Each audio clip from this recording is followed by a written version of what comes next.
Bonjour à tous, bonjour à toutes. Je suis en compagnie de Caroline Dubois. Bonjour Caroline. Bonjour Régine. Caroline est l'experte en EFT, qui est également appelé le tapping en anglais. Et je sais que certaines d'entre vous et certains d'entre vous ne savent pas de quoi je suis en train de parler. Et donc j'ai avec moi Caroline Dubois, qui est vraiment l'experte absolue en Europe pour l'EFT. Est-ce que tu peux, Caroline, nous dire en quelques mots, mais qu'est-ce que c'est que l'EFT, s'il te plaît? Eh bien, avec grand plaisir. Donc l'EFT, c'est quoi? C'est une méthode de libération des émotions. Donc c'est l'acronyme EFT pour Emotional Freedom Technique, technique de libération des émotions. Et c'est quoi? C'est le mariage entre la psychologie et l'énergie. Donc en fait, la psychologie, ce sont les émotions et nos pensées, et l'énergie, c'est tout ce qui est en lien avec l'acupuncture. Donc quand on a des pensées, par exemple, négatives, ou bien un trauma, eh bien on a un souvenir, on a une image, on se souvient de quelqu'un qui crie ou quelque chose comme ça. Ça, c'est la partie psychologie, et on va stimuler des points sur les débuts ou la fin de méridien d'acupuncture. Et quand on combine les deux ensemble, ça va refaire circuler l'énergie. Et étonnamment, le souvenir va disparaître petit à petit, peut-être pas en une ronde, mais en une ou deux rondes. Le souvenir va partir et du coup, on n'aura plus du tout de réaction émotionnelle négative. Est-ce que c'est clair? Pour moi, c'est tout à fait clair. Et l'origine de l'EFT, c'est quoi? Quand est-ce que ça a été découvert, cette technique? Alors, le premier qui a découvert ça, c'est un psychologue américain qui s'appelle Roger Callahan. Et ce psychologue et hypnothérapeute à Beverly Hills avait une cliente qui avait la phobie de l'eau. Et il avait fait pas mal d'hypnose pendant 1 an avec elle et sa phobie ne changeait absolument pas. En kinésiologie, il avait étudié quand parfois, pour certaines angoisses, on stimulait des points d'acupuncture. Donc, il savait que, par exemple, ici, on a le point de l'estomac et la peur de l'eau, donc c'est le point de la peur. Donc, il s'est dit, tiens, mais en pensant à l'eau, tapotez pendant 1 minute sur ce point et on va voir ce qui se passe. Elle a tapoté ce point, sa cliente, et puis elle a dit, c'est parti. Mais il a dit, quoi est parti? Elle dit, la peur est partie. Et donc, ça, c'était un peu le waouh, c'était l'eureka, la découverte. Et donc, ce psychologue a commencé à enseigner à pas mal de psychothérapeutes cette technique de tapping. Et lui, il avait un protocole par problématique. Et puis un jour, il a enseigné à un ingénieur commercial qui était très intéressé par le développement personnel, qui s'appelait Gary Craig. Et il lui a enseigné la méthode. Et Gary s'est dit, eh bien, moi, je voudrais rendre cette méthode beaucoup plus simple. Et donc, il a mis tous les points ensemble. Il a fait une formule de quelque chose que tu dis pendant que tu fais la stimulation de points. Et donc, ça, c'était donc je parle de Gary Craig, en 95. Il a commencé à filmer ses formations et à les distribuer via un manuel gratuit.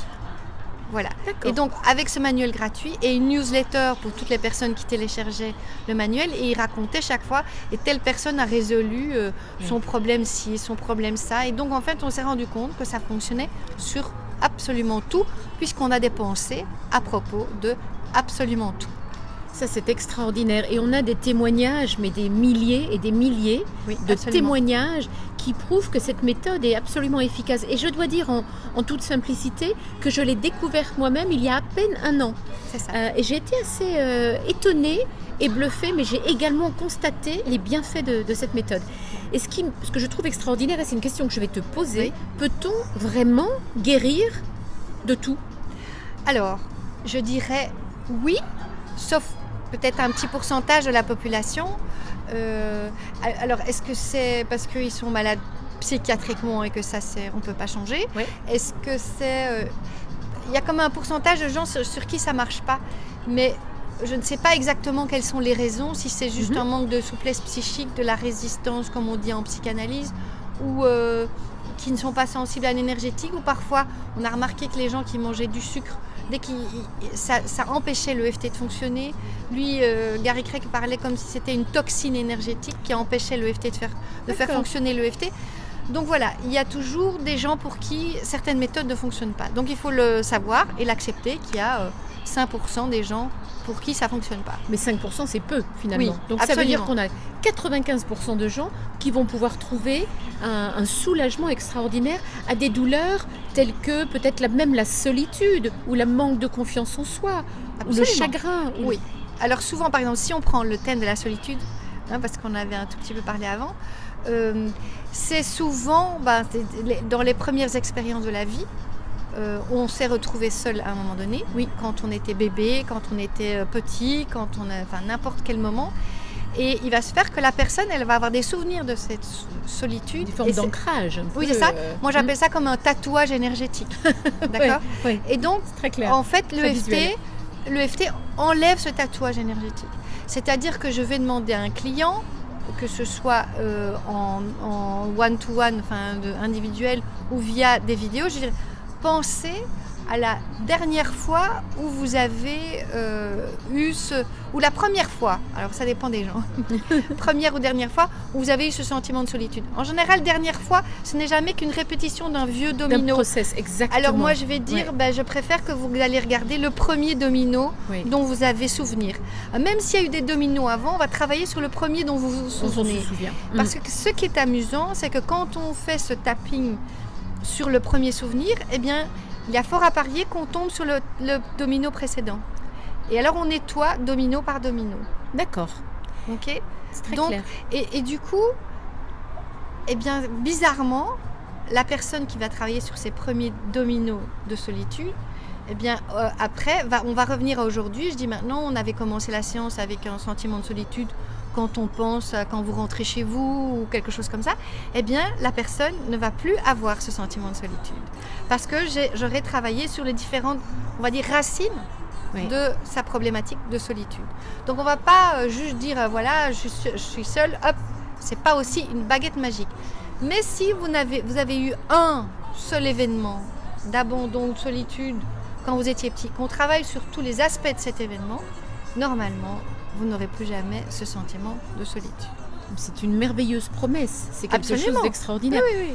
Toi-même, tu as soigné des milliers de personnes, j'emploie le mot soigner à propos parce que c'est bien le cas, des milliers et des milliers de personnes. Tu es toi-même psychologue à la base ? Non, je suis psychothérapeute. Psychothérapeute, et tu as adopté cette technique il y a quelques années, et ce qui t'a donné des résultats bien supérieurs à partir du moment où tu l'as donc maîtrisée et appliquée. Donc déjà, je l'ai découverte et j'étais formée à la PNL et j'avais, par exemple, pour les phobies, il y avait une technique en PNL que je trouvais qui ne fonctionnait pas tellement. Et puis j'ai appris lors d'une formation PNL, il y en a qui a dit « Ah, mais il y a une nouvelle méthode », c'était en 1999 plus exactement.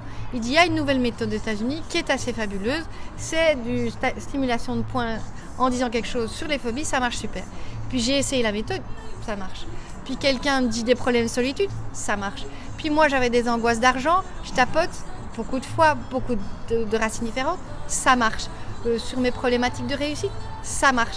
Donc je m'étais formée à l'hypnose, j'ai abandonné l'hypnose parce que l'EFT est tellement... Alors l'hypnose j'adore toujours, mais la seule chose c'est que par exemple si vous travaillez dans un bureau, si vous...